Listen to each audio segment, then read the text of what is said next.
देखो, हमारे देश का एक दुर्भाग्य है कि आजादी के बाद भारत की महान परंपरा, संस्कृति, इतिहास उसको भुला देने का भरसक प्रयास हुआ है। आपको एक परिवार से बाहर कुछ पता ही नहीं चलने दिया गया है। बहुत लोगों ने शायद बसवेश्वर जी का नाम आज पहली बार सुना होगा। 12th सेंचुरी के महापुरुष, कर्नाटक के। और मैं आप में से किसी को रुचि हो तो भगवान बसवेश्वर के वचन पढ़ने जैसे हैं और आज सभी भाषाओं में उपलब्ध है, सभी भाषाओं में उपलब्ध है।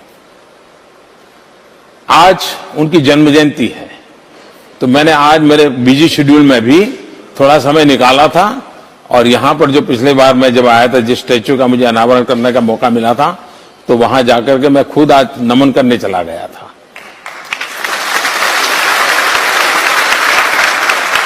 देखिए, हमें हमारे लिए गर्व ही नहीं है, हमारा दुर्भाग्य ही है जी। हमें अपनी महानताओं का पता ही नहीं है। हम मैग्ना कार्टा के लिए जानते हैं, पढ़ते हैं। हम डेमोक्रेटिक वैल्यूज के लिए दुनिया से सारी बातें होता। आपको जानकर के खुशी होगी, 12th सेंचुरी में भगवान बसवेश्वर ने मैग्ना कार्टा के भी पहले लोकतंत्र के लिए पूरा जीवन खपा दिया।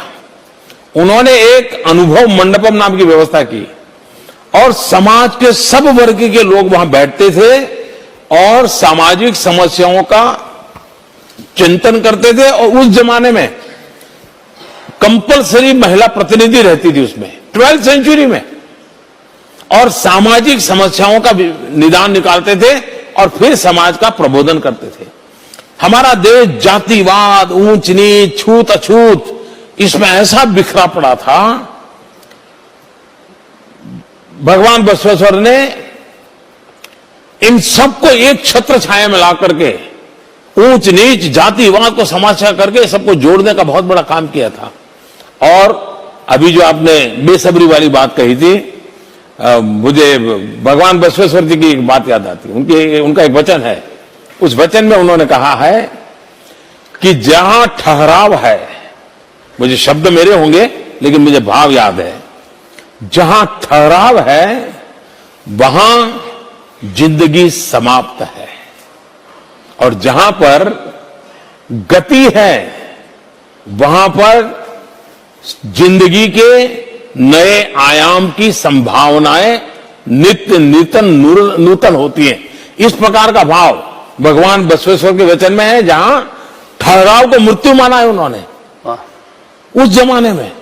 और इसलिए मैं समझता हूं कि लोकतंत्र के लिए, विमेन एम्पावरमेंट के लिए, सोशल कॉन्शियसनेस के लिए जो काम भगवान बसवेश्वर ने किया है, आज भी हमारे देश को और दुनिया को मार्गदर्शक है। तो मुझे खुशी हुई, और आप तो स्वयं कर्नाटक के हैं, आज मुझे उनकी जन्म जयंती पर वहां जाने का सौभाग्य मिला था। और हम सब और मैं तो चाहूंगा कि हमारे स्कूलों के बच्चों को पता होना चाहिए कि अनुभव मंडपम नाम की डेमोक्रेटिक इंस्टीट्यूट कैसे उस जमाने में डेवलप की होगी, कितनी बड़ी दीर्घ दृष्टि होगी एक महापुरुष की जिन्होंने इस काम को किया होगा।